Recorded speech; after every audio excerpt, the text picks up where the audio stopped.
Voici encore une application de la notion de pression à la vie de tous les jours. En effet, pour réussir à rouler dans votre voiture, vous avez besoin de pneus et ces pneus sont gonflés. Il faut toujours vérifier, avant un long voyage notamment, que le degré de gonflage des pneus est suffisant et parce que sinon vous aurez plus de contact avec les sols, plus d'usure de vos pneus et donc au bout d'un certain temps ça peut devenir dangereux. Donc là, dans le système, on vous présente un pneu, on vous dit qu'il y a une masse de fourgonette de 2100 kg. Et c'est 2000, donc plus de 2 tonnes qui sont réparties sur les 4 pneus. Donc en fait, ça fait une masse N par pneu de 525 kg par pneu. Et avec cette information, on aimerait savoir quelle est la longueur sur laquelle le pneu est effectivement en contact avec le sol en utilisant la pression de gonflage du pneu qui vaut 250 kPa, donc 250 10 puissance 3 Pascal.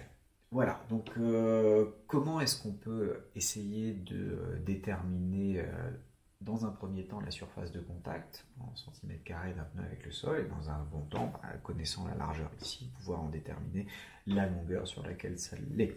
Et bien tout simplement parce que au niveau du pneu, donc votre système c'est le pneu dont on va négliger la masse qui est négligeable devant là-dessus, et ce système-là, il va y avoir deux forces qui s'exercent principalement sur lui. Il y a le poids total de la partie de la voiture qui se répartit sur lui, et puis vous avez la force ici qui correspond en fait à la réaction normale. Alors bien sûr, de cette équation-là, vous voyez tout de suite que la réaction normale est égale en norme aux 525 kg qu'il faut supporter sur chacun des pneus. C'est relativement logique. Et pour qu'il puisse y avoir équilibre, eh bien vous avez que la pression de ce côté-là correspond à cette force divisée par la surface de contact. Et pour éviter que, il faut que votre pneu ait une pression qui soit exactement la même à l'intérieur. Et donc vous devez avoir un lien avec la pression qui va vous dire que c'est la norme de la surface de la réaction normale divisée par la surface de contact.